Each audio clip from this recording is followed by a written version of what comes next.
Boa noite para quem é de boa noite, bom dia para quem é de bom dia. Estamos começando nosso projeto piloto número #003, nosso podcast Pão de Queijo, né? Ainda está um nome incerto, mas nós já estamos no terceiro, deixa a gente acreditar. Então, pessoal, queria que você desse as nossas boas-vindas, as suas boas-vindas aí, nosso glorioso Pedro San. Fala, Xaxá, como é que tá? Boa noite, galera. Boa noite. E o grande Fê Ferreira. Sou o Joe, boa noite, galera. Fê Ferreira de Venda Nova. Então, galera, vamos lá começar com um assunto que eu acho que é uma das três coisas que eu nunca imaginei na minha vida de atleticano.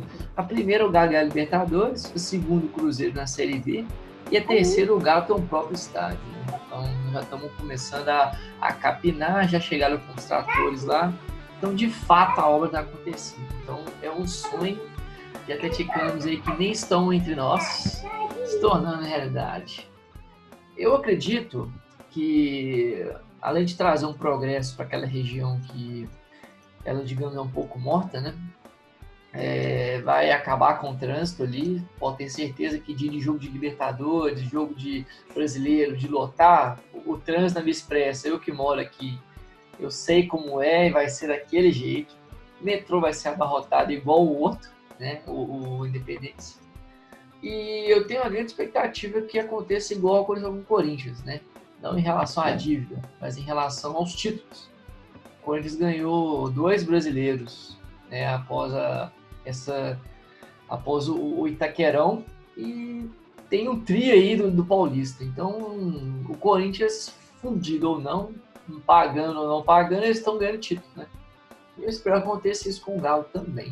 E aí, o que vocês dissertem sobre?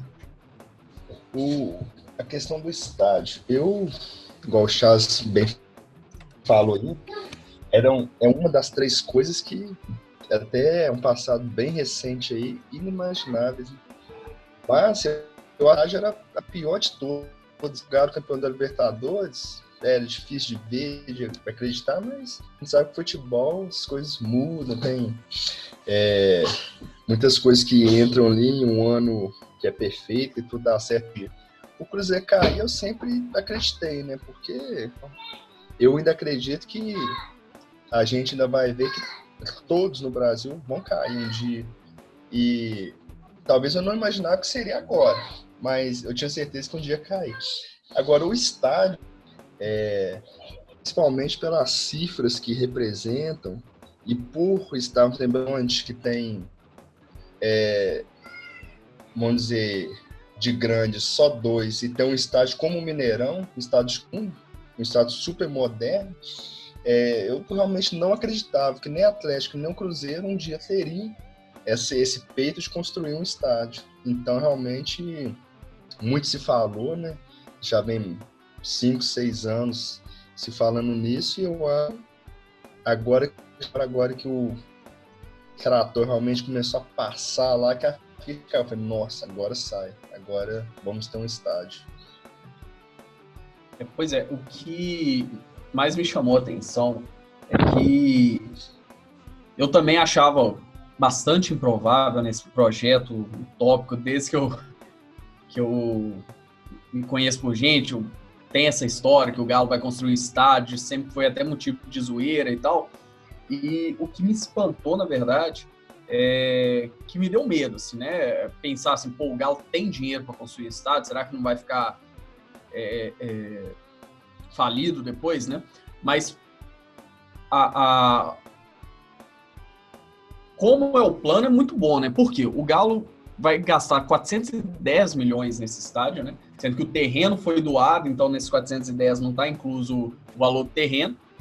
Desses 410 milhões, 250 que o Galo tem da venda do Diamond Mall, né? Dos 50,1% lá do Diamond Mall. Então, só fazer um parênteses, aumentou, foi para quase 300, porque a venda foi feita ano passado, e o que rendeu de juros é quase 300.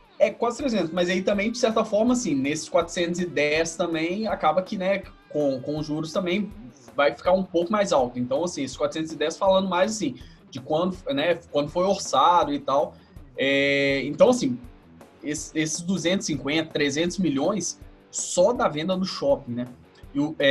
Mais 60 milhões de patrocínio da MRV, além de 100 milhões que eles pretendem arrecadar com cadeira cativa, né? Então, isso, assim, já conforta a gente falar assim, pô, então beleza, então o Galo não tá tirando dinheiro de investimento em jogadores, que era até uma coisa que estava me preocupando também, o Sampaoli, ao mesmo tempo de uma construção de técnico, como é que estava isso? Mas eu fiquei bem mais tranquilo, e aí também pensando que a expectativa é que o estádio dê 100 milhões por ano. Eu não sei quanto dá o shopping para o Galo, não sei quantos milhões dá o shopping, mas 100 milhões por ano quer dizer que o estádio se paga em 4 anos, né? Então, assim, eu tô bem otimista assim, com a construção desse estádio. A viabilidade econômica dele é favorável, né? Ainda mais nessa quebradeira que tá, nesse exemplo aí que a gente está tendo no Corinthians, né? O time ganhou um estádio e não consegue pagar a dívida dele. Então, assim, em termos viáveis, né, em questão de viabilidade econômica, né?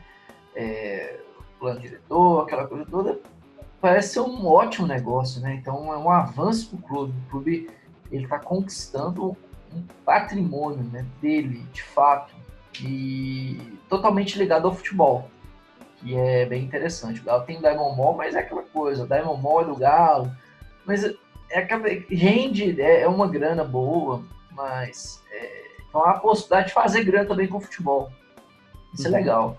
Assim, é um ponto bom, mostra um pouco ali até mesmo a sinergia dos conselheiros, de quem manda no clube, né?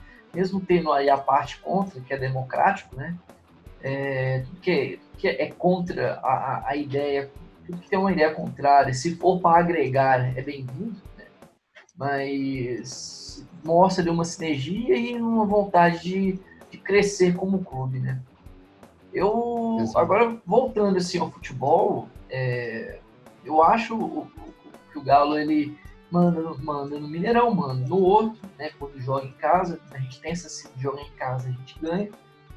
E com a Arena do Galo vai ter um fator multiplicador aí, né? Por ser do Galo, por ser o time de Minas, o único time de Minas que tem um estádio dele, de fato.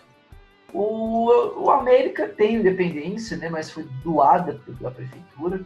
O Cruzeiro utiliza aí o Mineirão, que nem é do estado hoje praticamente, está devendo também. Então o Galo vai sair na frente assim, nesse ponto. Vai ter uma renda dele, né? Tem a construção de um shopping dentro da arena, tem a possibilidade da esplanada para shows também. Então é algo totalmente rentável, né, galera? Em termos econômicos, tem discussão. E o futebol, que a gente espera que aconteça, né? Que o Galo não precise espero que o Galo não precise de conquistar um brasileiro lá, né? Que nesses 4 anos o Galo ganhe pelo menos o brasileiro aí. Mas, quem sabe o brasileiro não vem no estádio do Galo, né? Na verdade, até a previsão são 30 meses, né? Da 2 anos e meio, final de 2022, mais ou menos, que vai ficar pronto. E só uma curiosidade, até o Galo já teve, né? Um estádio que era o Estadinho da Colina, que ficava onde fica o Diamond Mall, né? O Galo deixou de utilizar esse estádio porque ele era um estádio muito pequeno, era para 5 mil pessoas, mais ou menos. E aí ele deixou de utilizar quando foi construído a Independência, né? Ele passou a mandar a maioria dos jogos lá e tal. E aí eu acho que na década de 60 ele foi fechado e em 94 ele foi demolido, né? Então, na verdade, é o segundo estádio do Galo, mas primeiro, assim, eu já até ouvi que antes do Galo ir pro Labareda, né, treinar na Vila Olímpica, Labareda, o Galo treinava ali, né? Tem um pai do amigo meu que jogou no Júnior do Galo na época, ele lembra lá de cenas assim, que eles dividiam o campo no meio, de um lado era a base e o outro era profissional.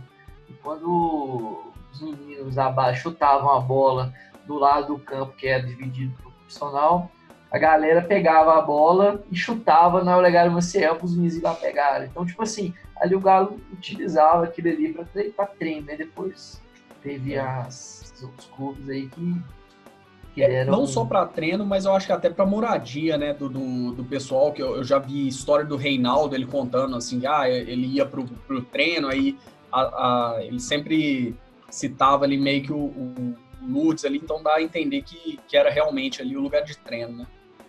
Isso, era a Casa do Galo. E agora, assim, com esse novo conceito de arena, e voltando à questão de que a gente fica com o pé atrás, né, de se fazer ou não, de ser viável, até por exemplos que a gente tem agora, que parecia ser uma coisa muito boa e não foi. Mas o que anima é que o molde que se está fazendo, pelo menos o molde que eles estão nos vendendo, é totalmente diferente daquele que não está dando tão certo assim, como o do Corinthians, que foi, de certa forma, no primeiro momento dado, mas não foi, né? Ele é enorme lá, que está tornando cada vez mais impagável para a Caixa Econômica. O Grêmio um acordo com uma construtora, então o estádio, de fato, mesmo não é do Grêmio, o estádio é da construtora, e não estiver dando lucro suficiente, o Grêmio diz que tem uma arena, mas na verdade não tem. O Palmeiras é mais ou menos a mesma história do Grêmio.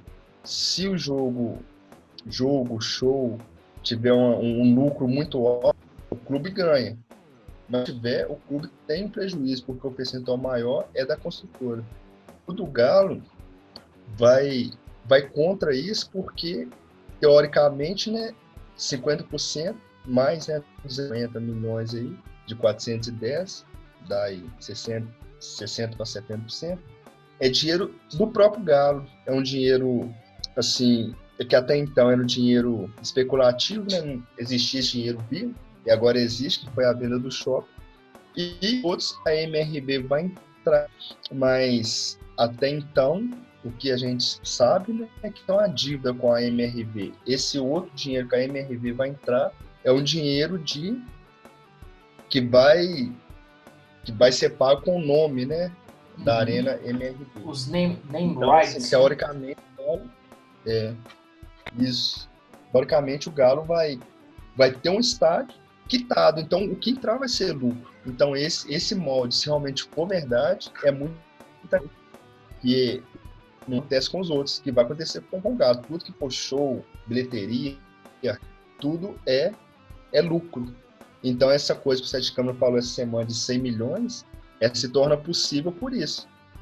Entrou, é do Galo. Então, isso é bem animador. A ideia realmente é o que você falou, o dinheiro em tese é todo do Galo, né? Tudo que entrar é do Galo, então esses 100 milhões aí que eles estão projetando são 100 milhões nos cofres do Galo todo ano. Exatamente. E outra coisa, falando das coisas que animam, né, no estádio, assim, a questão da arquitetura também, fugindo um pouco da questão financeira e entrando no futebol, é que eu vi que foi assim, demorou muito tempo, foram estudos para fazer um estádio que realmente conversasse com a tradição da torcida, né? Então vai ser um estádio de uma arena, 46 mil pessoas, só que no estilo um caldeirão, vai ser estilo abafa, né? Então, na questão futebolística também foi muito bem pensado. Na questão arquitetônica, conversando com o futebol. Não foi simplesmente fazer uma arena multiuso, como, por exemplo, é o Allianz Parque. Eu nunca fui lá, mas pelo que eu vi, é muito bonito, é muito aconchegante, mas para a questão de futebol, ele é muito distante do campo, então, de certa forma, não tem aquela abafa, aquela questão futebolística, ela foge um pouco. Em alguns momentos, o campo se torna um lugar, de certa forma, neutro. Porque a torcida ali não é vista como algo realmente, como eu entendo que durante o jogo a torcida deve ser, né? E o estádio do Galo por ter sido muito, sabe, um longo tempo estudado, ele vem com essa característica nova aí. Pois é, até aí eu passo até seria uma pergunta, talvez, seria a responsabilidade do Charlão aí, mas esse número de 46 mil pessoas não é um número pequeno para vocês, não? Charlão, você acha que você concorda com o Fernando nesse sentido, que para dar esse clima de caldeirão? Porque eu achei um número pequeno, assim, é a única coisa que eu vejo, assim, de ressalva no Cara, estádio. o clima de caldeirão, ele depende muito do formato, né? Uhum. Que o Fernando estava comentando. O Independência, se não me engano, o limite dele é 25 mil? 22 mil? 23? Eu acho. Pois é, então o Independência ele é considerado no caldeirão, até mesmo pela verticalidade, assim, que ele é, né? Então a galera é muito em cima do campo. Cara, em padrões atuais, para um estádio que é de um clube, né? Eu não acho que há pouco, não. Eu acho que tá ok, sabe? Porque no Corinthians, se não me engano, não chega a 50 mil no Corinthians.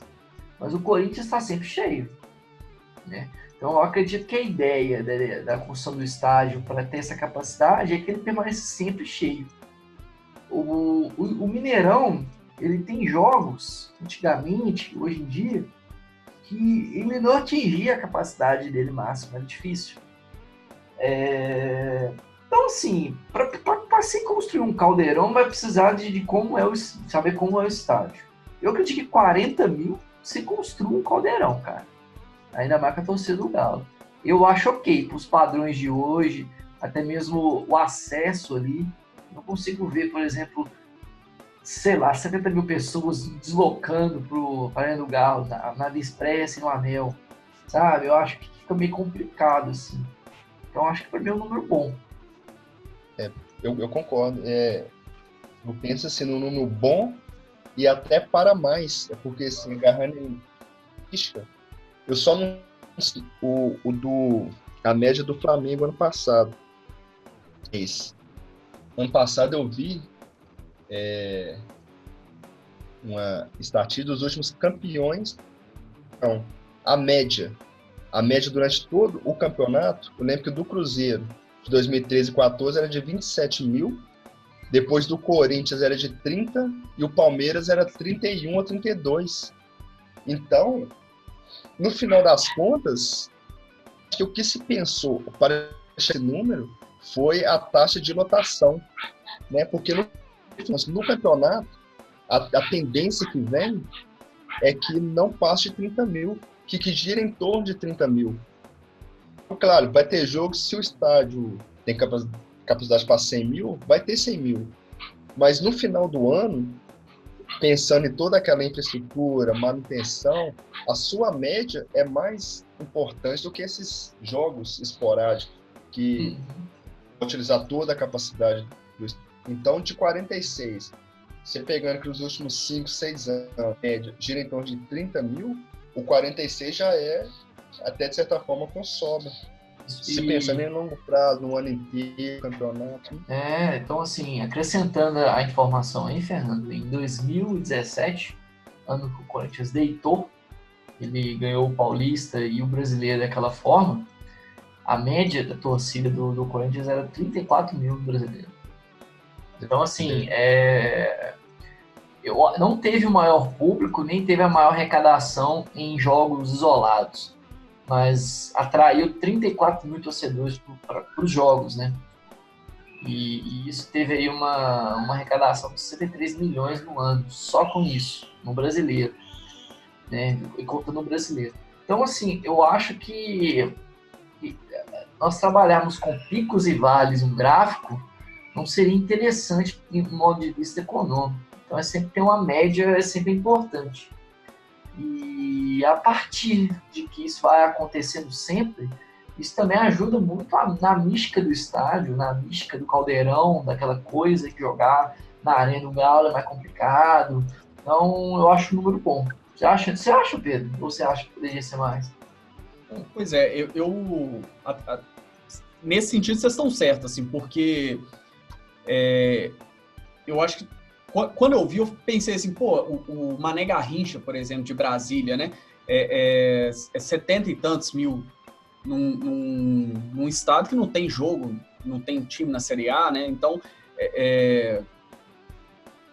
eu tinha achado pouco, mas realmente vocês estão certos, até para dar esse clima de caldeirão, né? Eu acho que é importante o estádio tá sempre não ter muito lugar vazio para né, em jogos, né, no começo do Campeonato Brasileiro e tal, enfim. Mas uma outra coisa também importante, né, que a gente tem que destacar nesse estádio do Galo é a grama sintética, né? Que o estádio do Atlético Paranaense, por exemplo, né, com grama sintética. A explicação do porquê ser grama sintética, na verdade, é por causa dos eventos, né? Que o estádio pretende arrecadar esses 100 milhões também por causa dos eventos que vão acontecer tanto fora, né, na esplanada, quanto dentro do estádio. E aí a grama sintética ela consegue resistir melhor a isso, né, a manutenção, o custo de manutenção é menor.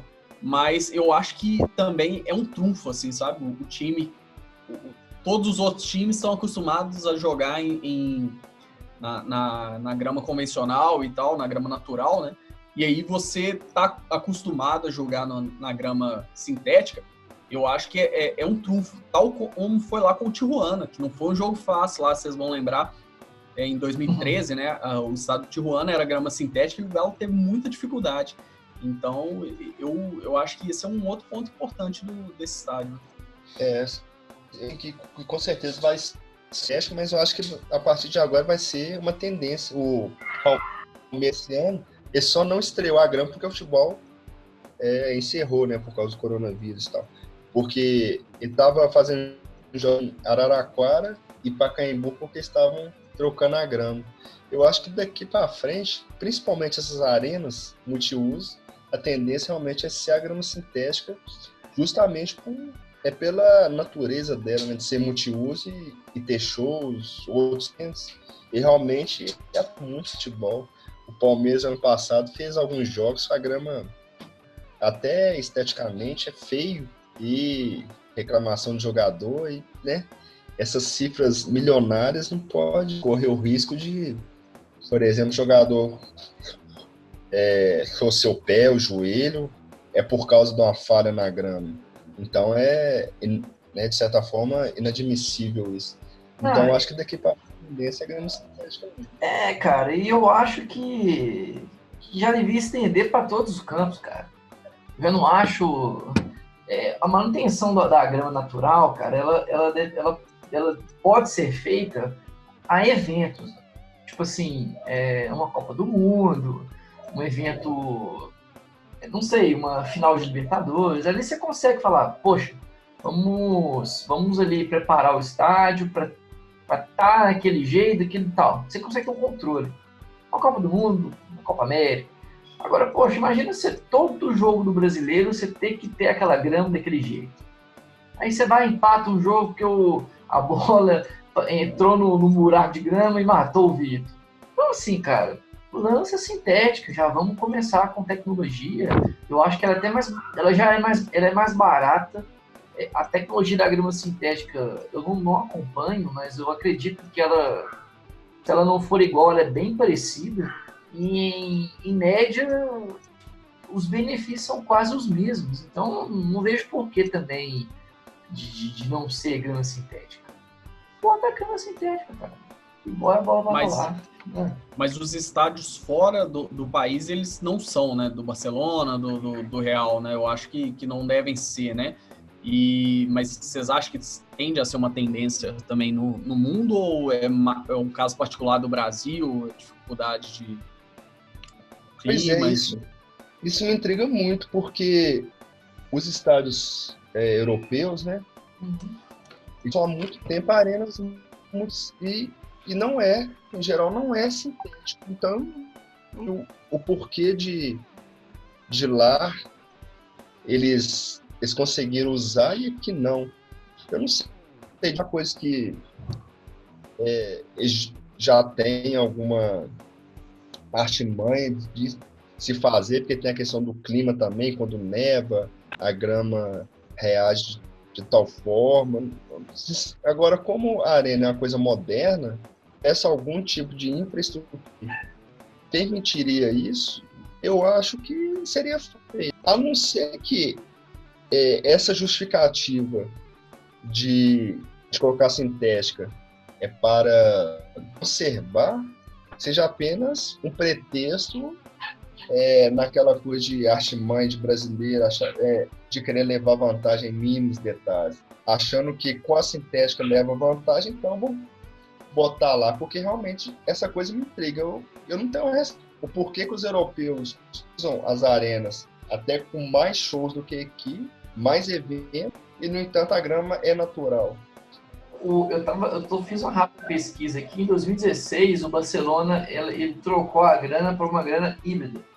Ou seja, significa que a grama é sintética, mas também é natural. Então, assim, já é uma tecnologia que foi até adotada pelo Maracanã há um ano atrás. É usada também na Inglaterra. É usada também na NFL. Eu não sabia disso, minha rápida pesquisa aqui na internet. Google, graças a Deus. Então, assim, aqui a galera já está lá na Europa, tem uma manutenção maior, tem um investimento maior, enfim, os calendários são melhores, mais bem definidos, então eles utilizam grama híbrida. Olha que loucura. Então, eu nem sabia que era possível fazer essa... Pois é, cara, não é possível. É novidade para mim também. Não é, pois é. Mas enfim, como a gente falou aqui, eu acho que vai ser uma tendência e daqui a alguns anos no Brasil vai se jogar na grama sintética. Eu acho que é um caminho sem volta, já que um fez. Vamos falar que deu certo, né? Vamos dizer assim, coincidiu com o momento bom deles, que é o Atlético do Paraná. Ele lançou a grama sintética, fez boa campanha brasileira, chegou na Libertadores, ganhou a Copa do Brasil. Eu acho que seria um certo exagero relacionado com o bom momento. Mas, lembrando nosso grande amigo Arlisson, coincidências estão aí para ser usadas. Eles colocaram o sintético, o momento foi bom. O Palmeiras já foi na onda, e o Galo também já dificilmente não vai fazer. Então, eu acho que isso agora é um caminho sem volta, é uma bola de neve. Eu acho que daqui a alguns anos a gente nem vai falar mais nisso, vai falar continuar a grama natural, que vai ser o diferente. Exatamente. Mas a questão do Atlético Paranaense, eu acho que mais que a grama, a gente tem que falar da construção da arena, né? Tipo assim, eles evoluíram muito aí o nível do futebol. Eu acho que também pelo apoio da torcida, né? E principalmente se a gente pega, eu não sei, nunca morei lá no Paraná, não sei como é que é a relação lá, mas você pega que o Atlético Paranaense hoje é o único time lá que tem um estádio de Copa do Mundo, né? Então, assim, isso impulsiona a torcida aí a cobrar muito mais do que antigamente, que o Atlético Paranaense, queira ou não, era um time que caía, subia, e, né? Agora não, agora parece que se firmou e tende a entrar no clube dos times grandes mesmo, realmente, né? Galera, eu tenho uma pesquisa que saiu no Super Esportes, eu acho interessante. Eu queria até saber aqui a opinião de vocês. Que assim, tá tendo uma votação lá que é escolha a seleção de decepção do Galo na década passada. Olha que coisa bonita. Então, assim, eu vou fazer o seguinte. Eu quero a opinião de vocês dois, tá? Vocês podem fazer aí durante 30 segundos, bem breves mesmo. Aqui o site do Super Esportes, ele preparou aqui os nomes já pré-definidos. Então, eu vou falar para vocês a posição, os dois nomes, e vocês me falam por que vocês acham que aquele nome foi uma decepção para você. E se não tem nenhum, vocês citem outro. Tá? Vamos lá? Vamos começar? Eu vou começar, então, no gol. Aqui o site colocou 2 decepções. Uma é o Renan Ribeiro e a outra é o Wilson. Fernando. Pode acrescentar um terceiro entre os Pode, dois? pode citar outro, pode citar. Carine. Esse Carine. Ah, não, mas aí nós estamos contando a década passada, então é de 2011, né, 2010 ou 2019. Entendi, na década, entendi. Tá velho, hein, Fernando? Wilson. E você, Pedro? Eu acho que o Renan Ribeiro, porque o Wilson, eu não esperava muita coisa dele, não sei. Não, mas o Wilson é o Dabão ou é o velho? É o Wilson com o da base. Não, da base, é isso. É pra eu mais decepcionante. Esperava mais dele. Porque o Renan teve os momentos. Né? Então eu vou no voto de Minerva, então eu vou no Renan Ribeiro. O Renan Ribeiro ele teve momentos que me deixaram empolgado. Me decepcionou profundamente. Então vamos lá. Posição agora, lateral direito. Vamos lá. Lateral direito, a gente vai ter aqui o Patrick, o Carlos César e o Samuel Xavier. Qual foi o mais decepcionante? Então vamos mudar um pouco o termo decepcionante. A gente pode pontuar aqui uma decepção em um jogo, ou decepção durante a estadia. Não aquela decepção assim, eu esperava mais dele. Mas durante o processo, porque às vezes tem altos e baixos mesmo, a gente esperava mais de uma pessoa, ela melhorou, depois ela voltou de novo. Então vamos lá, Fernando. Patrick, Carlos César ou Samuel Xavier? Carlos César. Carlos César? Legal. O Carlos César também, pra mim. Carlos César, mais decepcionante? Cara, eu também vou votar no Carlos César também, porque o Carlos César, ele teve muitas chances, cara. Mas não foi... Meu voto é por causa disso. Não foi pouca, cara. Ele chegou no Galo na mesma época que o Patrick. No mesmo ano, o Patrick voltou. O Patrick não devia nem estar nessa lista. E o Carlos César, o Samuel Xavier já sabia que ia ser um bonde. Agora, o Carlos César me decepcionou demais, cara. Um cara que teve várias chances, machucou, enfim, não soube aproveitar. Zagueiros, a gente tem 4. Quero que vocês escolham 2. Eraso, Felipe Santana, Iago Maidana e Juninho. Vai lá, Fernando. Felipe Santana, disparado, o maior de todos. Foi vendido, aliás, foi comprado, né? Brincadeira à parte, foi vendido para a torcida como zagueiro do Borussia Dortmund, Champions League, o cara que anulou Messi, Cristiano Ronaldo. Então, Felipe Santana, pior de todos. O Eraso, eu colocaria o Eraso porque eu acho que é um cara que esperava mais dele. Por ter jogado no Flamengo, Grêmio, disputar Libertadores lá no Equador, eu esperava mais. Eraso e Felipe Santana. Não tem nem o que acrescentar, eu concordo totalmente. Felipe Santana disparado e o Eraso também pelo currículo. Nós estamos na mesma opinião. Felipe Santana e Eraso. São 2 caras que eu esperava mais. Agora vamos para lateral esquerdo. Olha que seleção. A gente tem o Pedro Botelho, Emerson Conceição e o Lucas Hernandes. Quem te decepcionou mais? Alguém vai discordar do Emerson Conceição, galera? Pelo mesmo motivo do Felipe Santana, né? Aquela novela pra trazer. Foi uma dificuldade sem fim que eu pensei assim, esse cara é o novo Roberto Carlos, velho. Não, e ele veio cheio de... igual um pombo, né? Cheio de coisa. Vamos lá. Volante. Dudu Cearense, Felipe Souto, Elias e Arouca. Dudu Cearense e Arouca. Os dois também pelo mesmo motivo. Era, de certa forma, badalado. O Dudu Cearense, ele jogou pouco no Brasil. A gente tem lembrança dele na seleção. Depois, se não me engano, ele foi lá para a Rússia, no momento bom do CSKA. Então, quando voltou, eu pensei, voltando com a bagagem europeia, então, o Cearense. E o Arouca por sempre ter jogado em time grande, sempre ter feito boas apresentações, mas chegou aqui muito, muito tarde. Então, do Cearense e Arouca, para mim. E você, Pedro? Para mim, o Arouca e o Elias, assim, eu não esperava muita coisa do Elias, não. Tinha até uma ressalva muito grande.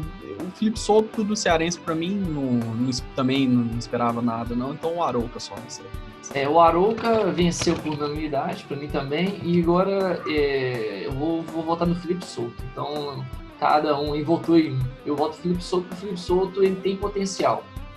Infelizmente, as lesões o atrapalharam bastante, né? Tanto que na época ele subiu junto com o Bernard, ele era considerado melhor que o Bernard, machucou, teve chance, não soube aproveitar. Em 2012, fez um pênalti bobo contra o Curitiba, depois disso nunca mais conseguiu voltar a ser titular. Agora vamos aos meias. Bacana, aqui tá show. Nossa, Daniel Carvalho, Cárdenas, Carlos Eduardo e Valdívia. Daniel Carvalho e Valdívia. Eu acho que é uma questão até que é pessoal. Eu os via como diferenciadíssimos. Coincidentemente, os dois no Inter. Eu vi até como possíveis craques. E tiveram uma decadência na carreira, e eu acho que o Galo foi o cúmulo da decadência deles. Tiveram oportunidade de jogar bem e não jogaram. Pra então, mim, acho que foi uma decepção. Pra mim, Cárdenas disparado, porque o tanto que ele jogou contra o Galo na Libertadores, chegou aqui, não arrumou nada, e o Valdívia, que eu esperava muito também.